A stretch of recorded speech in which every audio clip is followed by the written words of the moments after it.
everybody, and welcome to A Balanced Life with Dr. Jacquie here on the Black Star Network. And today we're talking about the ups and downs of the holidays. Yes, we all have them. And no matter how we try to run from our feelings, our emotions, and all the angst that comes with the holidays, there are just going to be those days where we try to be happy. We feel like we have to put on this brave face and this smile for everybody.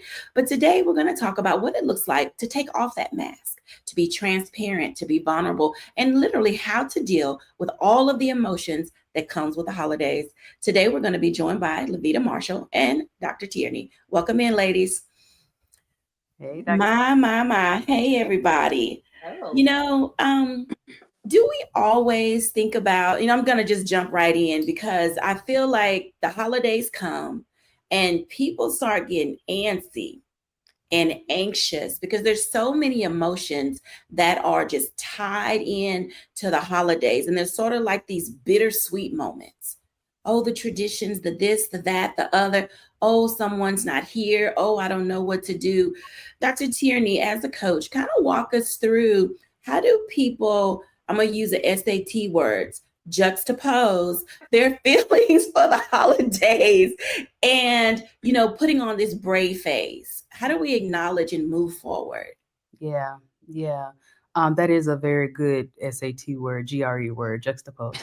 Um, Basically saying how do we hold space for the grief as well as the joy that we experience in this holiday season. And the thing I would say, and I tell my clients, just be honest. Just be honest. Be honest with yourself. Be honest with what you are feeling. A lot of times we feel pressure because there's, the bells are ringing and the songs are singing and oh, joy to the world, but you might be missing your loved one right now, or you may be going through some very difficult relationship situations right now. You may be feeling lonely, right now. And so a lot of times we feel this pressure to put on a brave face and oh, I'm fine, and yes, and have Merry Christmas, and when really in the inside we're screaming. And so the main thing is just to be honest with what you feel, where you are, on what this holiday season means for you, because then that will help you to navigate it in a way that is just authentic, first of all, but also that will help you to come out on the other side healthier and happy, instead of just trying to stuff it down, pretend like it's not there. And then before you know it, you're blowing up over the Christmas ham, because someone asked you to pass the green beans, because you stuffed all of these emotions in. So just being honest about what you feel and where you're at right now can help you to hold space for the myriad of feelings that you are experiencing right now. I think that everything you said is truly valid. And Levita, that whole space of just holding everything in, and you're sort of like this balloon ready to pop as soon as someone says something to you that was really quite minor. How do we level ourselves with this tension for the holidays, to be brave, to soldier on, while at the same time it's like, I got stuff? mhm. I think sometimes when we're in the midst of the holidays, we tend to think our lives should play out like a Hallmark movie. Hmm. And, if you've seen those, I like my little Hallmark movies, don't get me wrong, some of them, but they have very predictable storylines, and you know what's going to happen. The girl has to go back home and save the family in, or the guy has to go back and save the family Christmas farm, and it's always something like that. They're very predictable.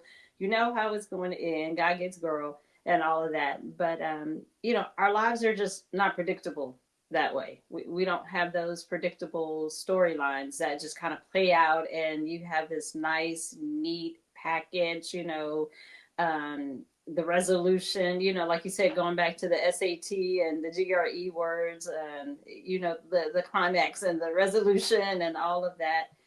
Sometimes you just don't have that.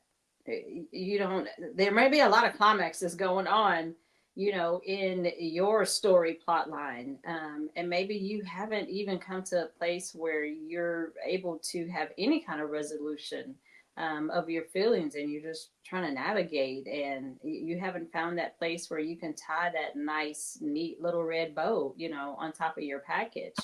And so it's hard sometimes to really navigate those feelings and those emotions, and sometimes they come up at just the most inopportune times. And we say, inopportune, but when is that ever convenient, really? When is sadness or when is it convenient? It sometimes, yeah, like you said, it happens when you're passing the green bean bowl and it just comes out. I literally, I was in a meeting on Saturday and I just had a moment, and I was sitting in the midst of this meeting and I started tearing up. Mm-hmm. I was like, oh my goodness, where is this coming from? I literally started tearing up because a thought came across my mind. And so it was just an odd moment. It wasn't, and we're talking 300 people in a room. And so, yeah, it is not always convenient. It's not always going to be that Hallmark, movie presentation. So, and it's okay. And I think that it is okay because, there's this whole wave of emotions. And, sometimes we all wear our feelings on our sleeves, and some people are better, than others at masking those feelings and emotions. But sometimes, and I won't say sometimes, oftentimes during the holidays, everybody's gathered together. People are, talking, having fun. And all of a sudden, a smell, a song, a conversation, a memory, just like this wave of emotion, this holiday paradox, trying to feel like my feelings are valid, but I don't know if they're going to understand my feelings because, before you get to the holiday dinner, people say stuff like, you need to work that out before you get here. It's like, hold up. Why do I need to stuff my feelings and emotions down when around family and good friends, you should be able to be vulnerable and transparent? Dr. Tierney, walk us through perhaps a few steps that people can use this holiday season on being okay with their feelings and how to voice to other people. Now, look, I'm a bag of emotions and we all coming for the holidays. Yeah. Yeah. I'm about to say something that's might be a little controversial here, but you do need to work that out before you go to the family dinner. It's not their responsibility to help you work it out. This is where I get on my soapbox early. Go get your therapist and go get your coach. Come talk to me. You go to your safe space with your person that is professionally trained to help you work that out. I think we get into trouble when we just think, oh, well, we're self-aware and I know this is what I feel. And then you think you're just supposed to be able to blast that on all over everybody, regardless if it's happening over the mac and cheese or out in the football field or whatever it is. And that's not okay. Those are your triggers. That sound, that smell, that song triggered something for you. And your triggers are your responsibility to deal with, not theirs. So just because we're family, just because we're friends, just because we have all of this history together, and I may love you to the ground, but sugar, that need might not have my name on it. I might not be the person that's supposed to stand with you in that space to help you heal from it. That's why coaches and therapists exist. So please don't walk into this holiday season thinking that it's somebody else's responsibility to heal you. No, it's your responsibility for you to handle that, for you to go and get the help with that, and not just think that, oh, you just supposed to just be able to say whatever and do whatever, and people still supposed to want you around their dinner table. No, that is not how that works. Okay. And I know that was a little tough love there, sugar, but that is the reality of it. We cannot continue to walk through the rest of this year or into next year thinking that we do not need therapy or coaching to help us deal with our stuff. We do. You hear me say it all the time. The coach got a coach. I got a coach and a therapist. Okay. I got a team around me to help me walk through my stuff so that I can continue to hold space for my clients. So come on now, sugar. You have to do better. When you know better, you do better. And it's time to do better, sugar. I think that's the whole word, because there's a difference between dumping everything on people and having discussions around emotions like, hey, that song just came on. Remember that was so-and-so's favorite song, and everybody can have a memory around it. And those are not the same thing. So what you're saying is absolutely valid. There's a difference between dumping and discussing or dialoguing about a good memory. Lavita, and I know you do a lot of work with women in the church and helping them heal from the things that trouble them. From a faith perspective, what does that look like? Because you can't take everything to everybody. The song, Take It to the Lord in Prayer. Yes. Absolutely. Absolutely. So even within our village, you better find that inner circle. Mm, I mean, the that's a village, word. the village is entirely too large to be sharing and spreading everything that you are going through. So yes, I believe in having an inner circle. Um, one of the things that I learned early on, and I didn't have that early on because, a lot of us kind of grew up thinking, and not at any fault of our families. It's just, I think the generation that we were in, oh, don't tell everybody, don't air your dirty laundry, don't do this. But then, well, who do I go to? Who I need someone to walk this season with me. The Bible even says that there are certain afflictions that we have, that we go through, where you can be a comfort to someone else in that same affliction that you have already received comfort from. And Mm. so God is like, well, there you have it right there. That's your inner circle. Those are the people that you need to surround yourself with. That one or two people, if that is a trusted one person or two. And like Dr. Tierney said, I believe in therapy. I believe in coaching. I believe in all of that, along with a strong, faith-based group of women, or your support system, whatever that support system is. I believe in all of that. I honestly do. And so you're right. For those women who are, struggling in the season and want to, aside from, getting therapy and coaching, which we all need, but just, yeah, people who are godly in the word, and you're going to come with godly wisdom, not what you think, Mm. not your interpretation.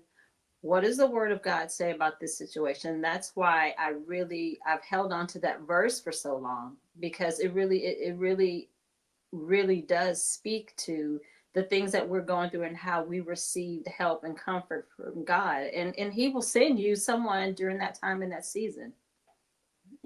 I think that all of the things that we were talking about are so important. And I want to pick up on that. When we come back after the break, let's continue this conversation about expectations related to how we manage the holidays. But there's also going to be the elephant in the room. Someone is missing. How do we honor those who we have lost during the year and years past during this holiday season? We'll be back in a moment after the break.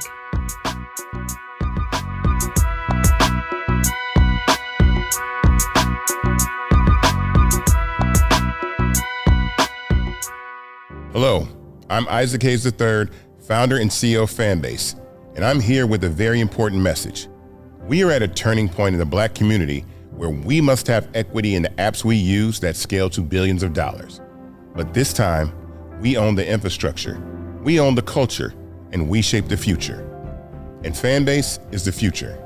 Fanbase combines the free functionality of Instagram, TikTok, and YouTube into an all-in-one platform built for the evolution of social media and monetization. With over 1.4 million users, that's real proof that we are shifting the conversation of tech ownership and equity for creators. So right now, I want you to go to startengine.com/fanbase and invest today. The minimum to invest is $399. That gets you 60 shares of stock in Fanbase at $665 a share. This marks a turning point in Black ownership of social media. If we don't take this opportunity to own social media right now, we will always be customers to our own creations. And that can't go on. So once again, go to startengine.com/fanbase and invest today. We must own the platforms where our voices live, our stories matter, and where our culture drives the world. Thank you.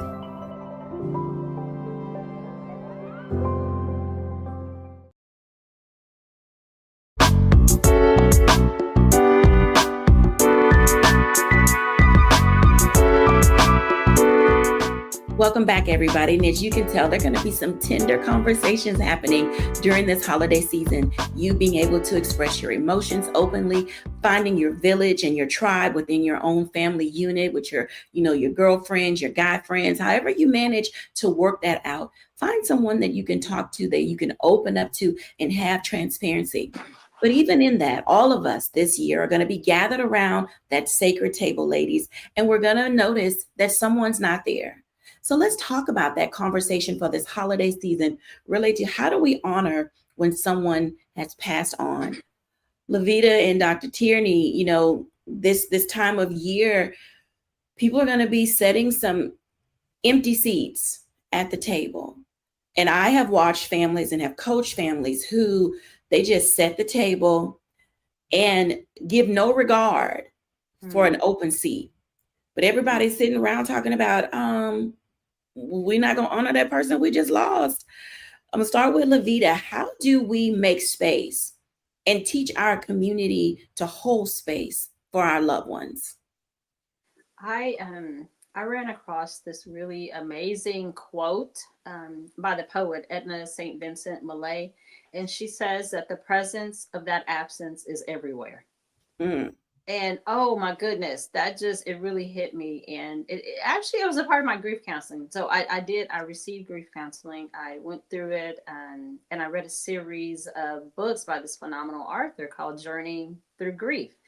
And it was just a really amazing journey to go through that. But that quote just really, really stuck with me because the presence of that absence is everywhere. Like I said, oh my goodness, I'm in the midst of this meeting. And what in the world? Where did that come from? And I like to not use that term new normal. I never really liked that term. And so I was searching for like, what do I call that? What do I call that thing? And what I start to call it is, this is my everyday life now. This is my everyday life now. And there's no one size fits all answer to how we kind of deal with the holidays. But me personally, we did go through our first last year. And I was very intentional. I believe that you need to be very intentional when, dealing with your grief. And I had the photo, I lit the candle, I had the Thanksgiving plate, like, she was actually going to be sitting down there and it was very prominent so everyone could see. But I believe when you're dealing with family, because it's a touchy situation, not everyone grieves in the same manner. Mm-hmm. And I think that you need to just really communicate to those around you, hey, what is my comfort zone?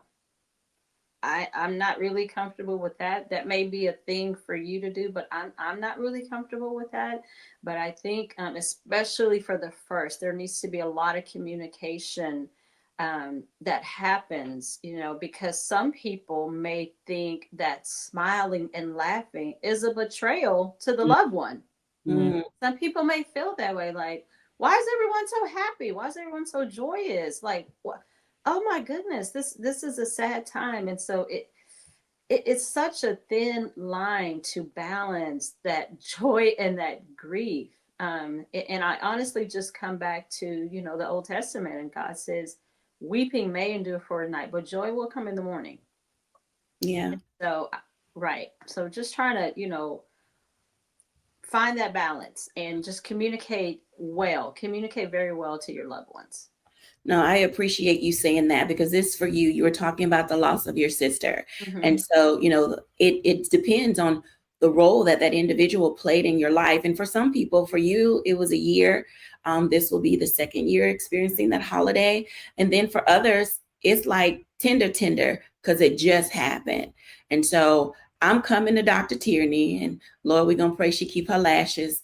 I asked her this question because, Dr. Tierney's been with us for a long time. She's like family. She recently lost her grandfather, who was like a father to her. And audience, I'm telling you this now because you need to know the relationship that people have so that you know how to manage people in your space based on the relationship that they had with the individual that was lost. So Dr. Tierney, this being like ever so new, and you're just now starting to have these conversations with family members and the tensions and the this and all of that, kind of walk us through your processing of preparation for this holiday, because there's so many people who are right where you are in this moment. Yeah. The first thing I want you to hear me say is grieving sucks. Okay. This is hard. I would probably use another word if we weren't trying to keep it PG, but Yeah. fill in the blank, sugar. Okay. Fill in the blank. I use Um, it is a beast. Okay. And yes, this is very fresh. I just lost my grandfather, who was more like my father, at the end of August, beginning of September. Okay. So, and at the same time, I'm watching my grandmother, who is more like my mother. We're not even sure if she's going to make it to the end of this year. Okay. So there is grief and anticipatory grief that is happening all at the same time. Wow. And so that is a very tough road to walk, and honestly, right now, I'm not even thinking about the holidays. I'm not thinking about no tree. I'm not thinking about no carols. I'm not thinking about no hot cocoa. I'm just thinking about how can I soak up as much time that I have left. With I've already lost one, the other one is about to leave me. So I'm not thinking about, well, what does this look like for Christmas? What does this look like, for next year? I'm just going day by day by day. And in me going day by day, it's a daily checking in with myself. Okay, Tierney, where are you? What are you feeling right now? What do you need right now? And because grief is so unfair. She is so unfair. One minute she makes you think you're fine. The next minute she comes and slaps you across the face. The next minute you can look at their pictures and laugh at memories. The next minute, just a song will bring you to your knees. And so each day I have to check in with myself to say, what do you need today? And whatever that need is, whatever that care that I need for myself, that's what I do. And I recognize that it's my care, my need that I need. My entire family is grieving. And my grandmother had 8 children. It's a lot. Okay. It's a lot. I got a lot of cousins. It's a lot of us. And not everybody grieves in the same way. So I can't force my needs that I feel like I grieve on them. I can't expect my aunt to be able to carry maybe what I can carry right now today, or my cousin to be able to step in where maybe I can't step in, because it's ever shifting for all of us. We can't always communicate it. We don't always have the words. Sometimes it's just a shoulder shrug. Sometimes it's, that's as much communication as I got today. It's that, real. that is, and so it's just really about truly giving yourself permission to grieve, but also giving them permission to grieve. Holding space for you and for them. This is not the time to get angry. This is not the time to start making some grand declarations. This is not the time to start, what the new tradition is and what the new normal is, because sugar, you don't know. The truth is, you really do not know. You don't know. You may get on the other side of that thing, and where you wanted to set a place at the table or whatever, that may make you run screaming from the room. You just really don't know. So the thing that I'm literally walking this out in real time, is just giving myself all the grace, all the space, all the permission that I need, checking in with myself, but also doing that for those who are grieving right alongside me. Not trying to make no big decisions. I'm not making any big decisions about anything. And that's Christmas. That's my business. That's everything. Like all decisions, everything has just been paused, because the emotions that are rolling right now, particularly, think about it. This is basically like my mother and my father. My entire foundation, my entire foundation is shifting under my feet in real time. Now is not the time to start making any big decisions or declarations about anything. So just making sure that you are in tune with you, making sure that you are asking yourself what you need, making sure that you are being gracious to those that are grieving next to you, and doing as much as you can to soak up as much time with your loved ones as you can during this time. Be it with a tree, be it not with a tree, be it with lights on your plant, be it with a bucket of chicken from KFC, be it ham, be it with Chinese food, be it with a pizza, be it with whatever it is. Let that be whatever it is for as you're walking this out, and don't put any pressure on yourself at all.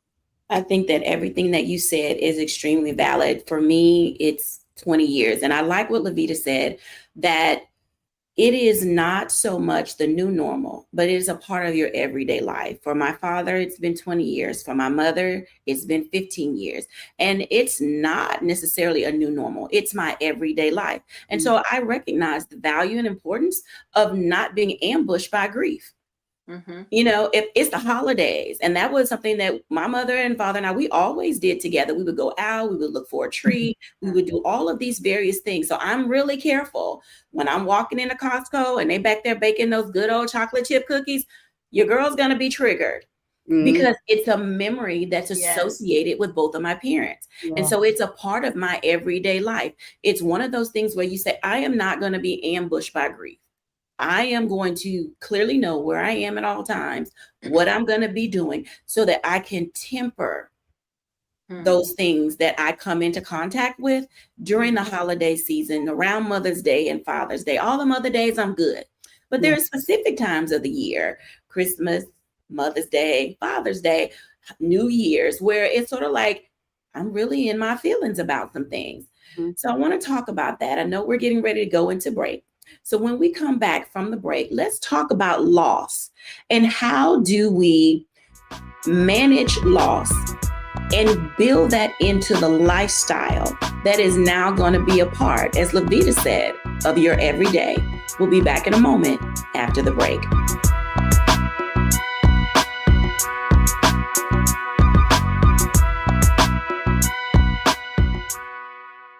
They said the quiet part out loud.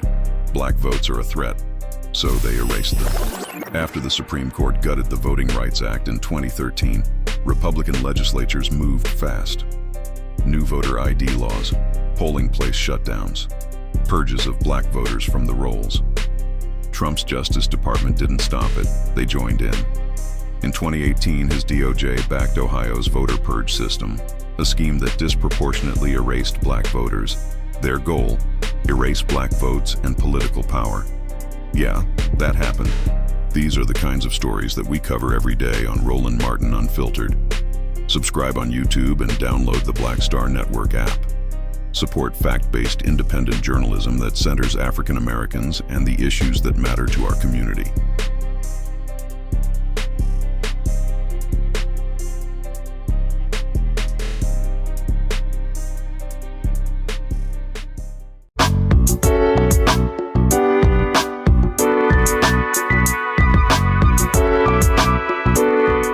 Welcome back, everyone. And as you can tell, there are the ups and downs of the holidays. But while at the same time, there are the ups and downs and the ebb and flow of your everyday life. So let's talk about everyday life things. Welcome back, ladies. You know, this right now, because that's really all people have to deal with. They can't think about tomorrow. Yesterday has already come and gone. But each day being present and dealing with the loss and the grief and the way it grips us. Because it's difficult, as Dr. Tierney said, to give yourself grace when you're grieving. Yeah. You mad at God, you mad at the situation, you mad at the world, you mad for still having to be here. And it's not to say that you're ungrateful for still and be here, but that's just some of the stages of grief that people go through. Levita, kind of walk us through, how do you define or refine or find your sense of self in this now everyday life? I use that often. I love how you said, you know, give yourself grace. We're often told to extend grace to other people, but we don't hear that enough about giving ourselves grace. We don't. And so for me, my everyday life now, that's today's reality, is just it's a lot of more self-care moments. A lot of like little things. I really enjoy, you know, the outdoor walks, I started a new hobby. I just really like photography. So my husband, you know, bought me this camera for my birthday, and he noticed that I was taking so many photos, you know, when we were on our walks, and I am just exploring things that may seem really, really small or insignificant to other people. But what I'm doing is I'm enjoying life. I'm enjoying every single part of it. I decided that instead of just surviving, because I had so many moments where I am just surviving. Mm-hmm. But I prayed, Lord, I want to get to that place where I move from surviving to thriving. How do I do that? And then he just started, speaking. It's just in the little things. It's just in the little things. Like when I speak to you, it's not this big old massive, I'm going to knock you over hurricane. He speaks to us in these still, small, quiet moments. Star started just taking, you know what? I'm just going to start enjoying still, small, quiet moments. And it is just, it's just been life changing for me. It's just been grounding, and it's been how I've, coped, with the grief. Um, Little things can be big things. They really can be. They're Mm. little small steps to make you whole and get to that place of wellness on your journey. And yeah, and I say they're these small things, but they add up, and before you know it, you look back. Oh my goodness. And you're just a different, kind of version of yourself. And yeah, that's just my everyday life just looks like that now. I'm looking for those just small moments. There's this movie. Oh my goodness, I love this movie, and it's called The Magic of Ordinary Days. Mm. And that's what I do now. I just look for the magic in ordinary days. That's what I do. It takes time to get to that space. And Took Dr. time. Tierney over there thinking, it's like, it does. It takes time. You'd be like, girl, if I could just get through this second. I'm over here trying to gather myself. That's what I'm Yeah. over here like, because as Levita was talking, Yeah. Mm-hmm. Yeah. so because I do this, I now walk around with the camera. Okay. I walk around with my trusty, video camera. And about a year ago, 2 years ago, I set my camera up. And some of you, I shared a piece of it. If you follow me on Instagram, you saw a piece of it where I shared where I was having a conversation with my grandfather. And I said, I know you're proud of me, but tell me why you're proud of me. Mm. And so I did this with him and my grandmother, just, got him showing me how to make his famous greens and all of that. Well, I just started to record these little bits. I mean, my grandfather was 93 when he left this earth. My grandmother is 92. That's a lot of wisdom. Mm-hmm. I just started asking them about life. Yeah. Okay. What are the top things that are the most important, and, what really matters, and walking this out with them, Mm. it wasn't the cars. It wasn't the money. I'm watching my grandmother as she is getting ready to transition. She's not worried about where her hats are. She done gave a lot of them to me, as a matter of fact. She's not worried about, her clothes and this and that. She's not worried about any of that. And so in one of the conversations I had with my grandfather, he said, babe, I wish I could just go fishing. And I said, well, fishing like on the lake, like how you used to? He said, yeah, I just really wish I could go fishing. But the thing is, I can't take myself fishing anymore. Mm. I gotta wait for somebody to come and, and help me to go fishing. I just want to go fishing. Mm. And I said, well, do you remember the last time you went fishing? He said, no, because I was always so busy. Mm. I was always working. So, and I said, well, yeah, you had the boat, because he had an actual fishing boat, under the carport. And I was like, you had a boat. You could have hooked that boat up to that truck anytime. He said, yeah, I really could have, but I was so busy on other stuff that I didn't stop long enough to go fishing. Wow. And when he said that, Sugar, it punched me in the face. Wow. And in that moment, I heard God say, Tierney, go fishing. Don't worry about all this other stuff. Wow. Don't worry. Trust me that I'm going to take care of all the things that concerneth you. Go fishing. Wow. And that from that moment, That is how I've had to really retrain my focus. And it may not be literal. He was speaking literally fishing, but he was giving me in that a metaphorical way to live. Don't worry about the busy and the book and the grind and the this and the that. Because when you get to the end of your life, all you're gonna want to do is go fishing. All you gonna do is go take them pictures. All you gonna want to do is be with your loved ones. All you gonna want to do is go roller skating. That's actually the hobby that I've picked up. I'm now roller skating. You know, all you're gonna want to do are those little bitty things that Lavita was just talking about. Yes. That's what's most important. That's where life is. Life is not in our bank accounts. Life is not in our closets.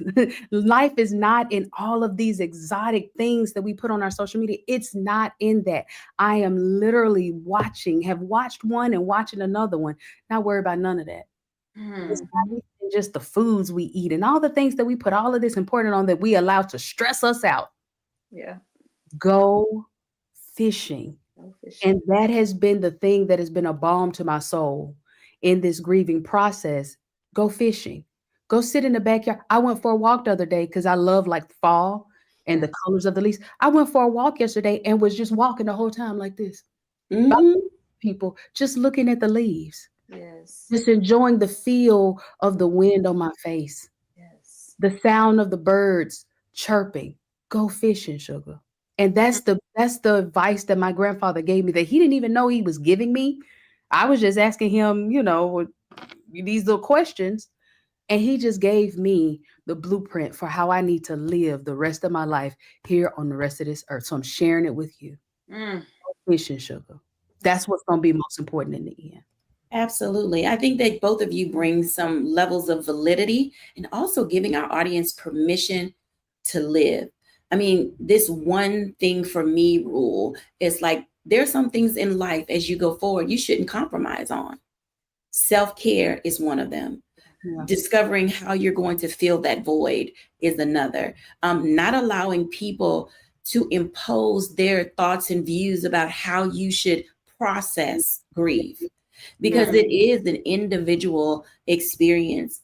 Lavita, if you had to give our audience today one thing they can focus on as they think about how to move forward, and we're going to talk about that a little bit more, but setting the tone, how do you, or did you get to the place of setting the tone of saying, it's okay to move forward? Well, one thing that I want to say is a lot of people tend to tell you, or you may even tell yourself, I just can't bounce back. I haven't been able to bounce back. I'm not a fan of trying to bounce back. And I'm looking at, bouncing forward. Don't try to focus on trying to return to that previous self of yours, and so my thing is, let's focus on, okay, what did that whole experience, what was that for? It's a learning experience. It's a growth experience. And for me, I just try to use that term now, just kind of, I'm bouncing forward or trying to, move forward instead of, I'm not going to bounce back to that previous self of mine. It's not happening, because the previous self, that person or the thing that I lost was in that. And so that's never coming back. That thing, that job, whatever it is, that part is over. So how do you, move forward? And when we were going through that very tough season last year, just a lady at church just came up to me. She hugged me and she said one sentence, and she said, just do the next thing. And I was like, wow. She said, I was told that by someone and I'm sharing it with you. Just do the next thing. Don't try to plan. Don't try to, and I think Dr. Tierney focused on that. She talked about that earlier. I'm not trying to plan this whole holiday. I'm not trying to do, think about the tree. What is the next thing that I can do today? Because this is my everyday life now. Just do the next thing. Absolutely. Your one thing rule, Dr. Tierney. Just be present today. I love what Lavita said. Don't try to bounce back, because that person, she gone. He gone. he not girl. like he's not. That's done because that person still had her grandfather with her. Yes. That person still had her grandmother in this capacity. That person still had that job or that thought or that belief or that relationship. Once these things happen, that's gone. It is supposed to change you, sugar. You are supposed to be ever changed, but that's life.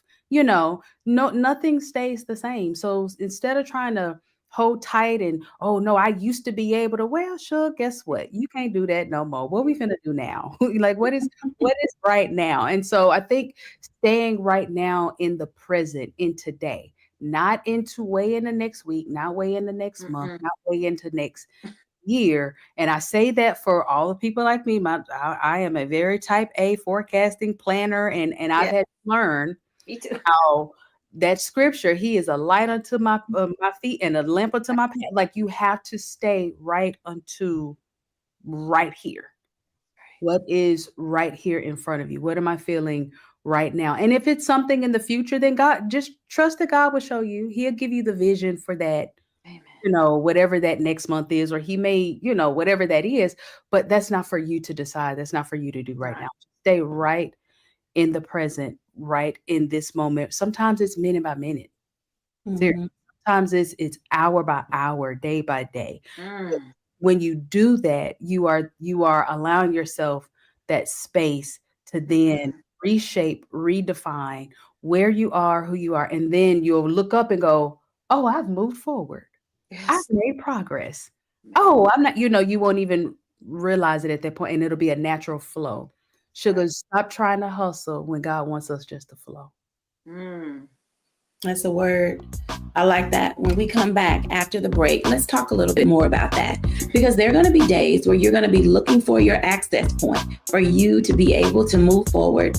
But you've been so busy thinking about what was, what coulda, shoulda, wasn't, that you will miss that access point on being able to just take the one step and put one foot in front of the other. We'll be back in a moment after the break.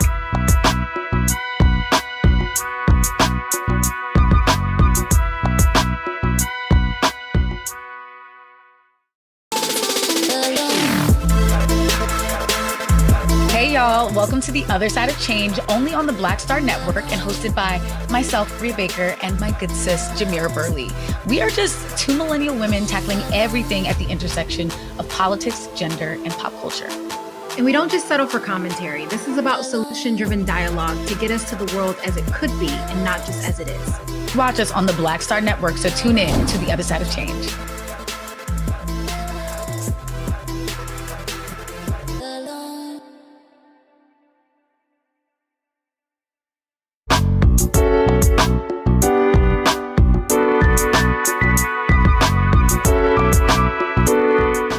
Welcome back, everyone. And as you can tell, the ebb and flow of life sometimes just requires you to ebb and flow.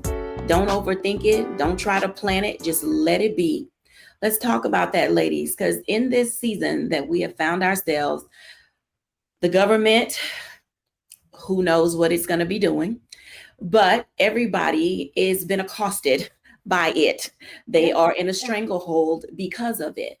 And in that, in itself, it is also a loss of wage, loss of job, loss of ability to get out and do things, loss of the ability to plan. So in addition to physical death and loss of a loved one, people are also experiencing tangible loss of all the hopes and dreams and some of the intangible things as well that they've been planning for, that they were going to be doing. Loss in general is not easy. But how can we, and I'm going to ask Dr. Tierney this first, how can we not only accept loss as a part of our everyday, but use it as a stepping stone to build the now? Yeah. This is where faith comes in. Mm-hmm. This is where, faith is required at all times. Let me be clear. Faith is required at all times. But this is really where faith comes in. As someone who has experienced a lot of loss of a job, lost my identity, lost a whole bunch of stuff. I done lost a whole bunch of stuff. So not just people, but just, the dreams that I had or what I thought I was going to be doing by now and all the things, sugar. The main thing that we can do in this is truly, when I said flow, Stop trying to hustle. And I'm from Memphis, so you know that phrase, hustle and flow, that me. But we're too busy trying to hustle because we're so caught up in what we want and what we think and what we are, some selfish little narcissists just running around. It's all about me, I, mine, and we don't stop long enough to say, okay, well, God, what are you doing? We got the whole thing, and this kind of hit me one day. We got this whole thing down of prayer. It's even a song. Jesus is on the main line. Tell him what you want. So when we pray, we telling him what we want. But do we sit still long enough to find out what he want? What he want us to do? So when things start shifting in the earth, when doors start closing, when all of the loss of the things that we wanted or how we lived or how we thought we was going to live, do we sit long enough to say, okay, Lord, what are you showing me in this? Who are you shaping me into through this situation? What is it that you're trying to get to me and through me in this season? Because Romans 8:28, all things work together for the good of those who love God. So we have to sit still long enough and get out of our feelings long enough about whatever it is that we think we're losing to see, okay, what is this season doing for me? It's not happening to me.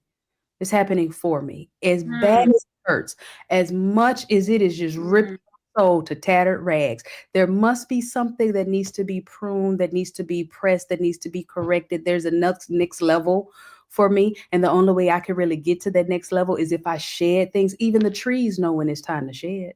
Wow. Even nature knows when it's time to let go. Yeah. So why do we fight so hard to hold on when it might be something that we need to let go? And God knows the only way to let it go is let's shut the government down. Let's take that job right there. Let's close that relationship right there. Because we hold on. So sometimes all of these things happen just to help us to let go. And I don't mean to be insensitive about this. I'm not saying your loved one left you so that you could be taught a lesson to let go. That is not what I'm saying at all. Right. Things happen, life happens. It is just the natural ebb and flow. But as long as we continue to go against the grain and we don't learn how to flow, then we are constantly going to be in a state of anxiety. We're going to constantly be in a state of stress and strain and pressure. And we might miss the lesson and we might miss that good thing, that blessing that God is trying to get to us because we're too busy trying to hold on to who we were, what we had, what we used to do, instead of opening our hands and flowing and allowing what God is trying to flow to us to get through us. That's my absolutely. Yeah. Can we get a couple of amens on that? And I know the audience is out there with a hand clap and a praise the Lord. Lavita, if there's something you'd like to add to that, please do. But I want to ask you about, and you're good at this, the micro yes. Sometimes people can't decide what to do. Talk about, in addition to whatever you were going to say as well, the value of the micro yes. Just find a thing and put a yes on that. And that's your beginning. Yeah. That kind of leads from what I was saying earlier about just do the next thing when you're talking about the micro yes, and just taking that smallest next step, that smallest action. One of the things that I want to, I guess, kind of remind people of when they're going through these really, really tough seasons, and they are tough. There's no lie. If you're talking about grief or loss, I would just really, really encourage people to acknowledge that this is a hard situation. This is a hard season. This is not one that I would have chosen for myself. That is the first thing right there. And I know we're all women of faith, and we have 4 children. They are reared. We're reared. They're young adults now in a very strong household. But you know what I used to say sometimes, and they knew, yeah, mom's a Bible teacher. She leads this. She's lead that. Sometimes I would say, "Oh, you know what, guys? This really sucks right now." I would say that. I'm like, I don't like this. I would not have chosen this. I'm acknowledging that this is a very hard time and it really does suck. But how do I learn? How do I grow from this? And that's where, resilience comes.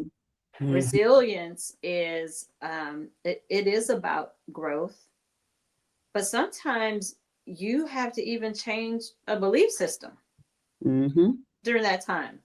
Sometimes you have to completely realign your priorities. So, like Dr. Tierney was saying, with this current government situation, there's a lot of realignment that is about to happen or is happening with your priorities because you're forced to.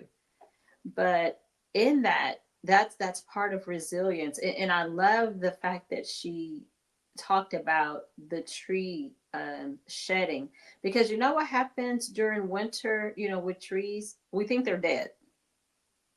They're not dead. They're dormant. And trees are like the best example that I know of resilience. And the reason that, they can bend, but they don't break, right? They shed because they're shedding the things that they don't really need anymore. But what's happening during that time, like when you have extreme weather, when you're having hurricanes and when you're having freezes, and I'm speaking from Houston, Texas, because we have both. I mean, we have some very odd extreme weather here.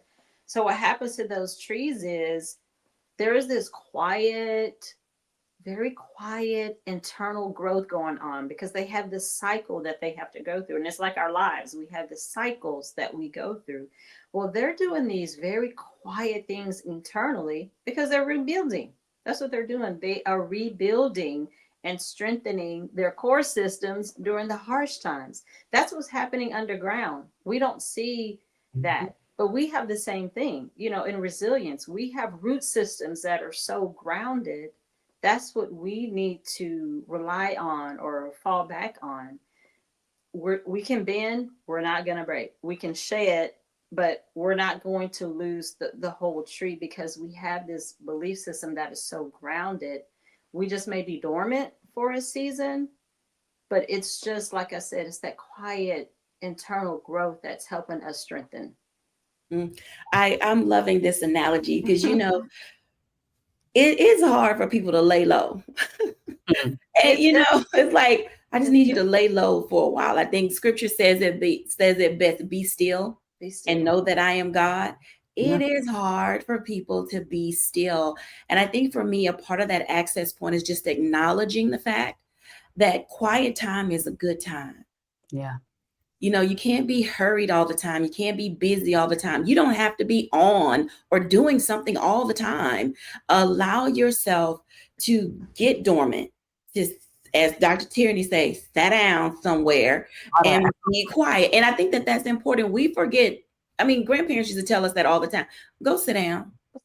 You just Just go sit down, because there's something about being still when you're allowing your body to be able to rest, to compose itself, to get the organs to get together. That's why rest is so important. I would think for me that if I had to think of an access point, it would be the importance and the power of rest. Yeah. It's not overrated. I'm a napper. I am a napper. I am a napper. But you know what? It is important for people to rest, Dr. T. People, a lot of times, I want to point this out. A lot of times we can't rest because our busy is a coping mechanism. When we rest, we stop, it makes us focus in on the things that hurt us, the things that we don't want to think about, the hard times, the emotions. And so a lot of times when we're not resting, it's because we running. We running from emotions. We running from that thing that we really need to face, and so that's why I get on my soapbox all the time and be like, hey, that's where a coach or a therapist come in, because you're running, you're eventually going to run out of gas. That's true. You're eventually going to run into a wall. You eventually going to run yourself into the ground, because that resting and being quiet, that's when all of the things kind of come in. That's also God's way of saying, hey, sugar, come here, precious. Come here, let me talk. Come on, let's deal with that thing, because if you don't deal with it, it's gonna deal with you. And so a lot of us, we out here, we stressed, we in cortisol, just spikes and all of this, because it's dealing with us, because we kept running instead of resting and dealing with it. That's a word. Yeah. You know what? I'm gonna end the show right there. Because I think that's a great place, ladies, for people to say, is this my season of rest? you know, Yeah, it's time is to this my season of rest? That's yeah, right. it's time to deal so that we can heal. Deal with it so we can heal it. That's Absolutely. When we come back after the break, I'll give my reflection.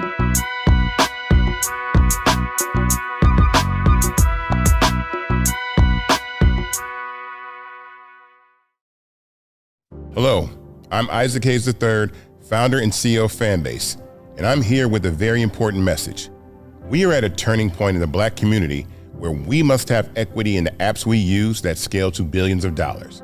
But this time, we own the infrastructure, we own the culture, and we shape the future. And Fanbase is the future. Fanbase combines the free functionality of Instagram, TikTok, and YouTube into an all-in-one platform built for the evolution of social media and monetization. With over 1.4 million users, that's real proof that we are shifting the conversation of tech ownership and equity for creators. So right now, I want you to go to startengine.com/fanbase and invest today. The minimum to invest is $399. That gets you 60 shares of stock in Fanbase at $665 a share. This marks a turning point in Black ownership of social media. If we don't take this opportunity to own social media right now, we will always be customers to our own creations. And that can't go on. So once again, go to startengine.com/fanbase and invest today. We must own the platforms where our voices live, our stories matter, and where our culture drives the world. Thank you.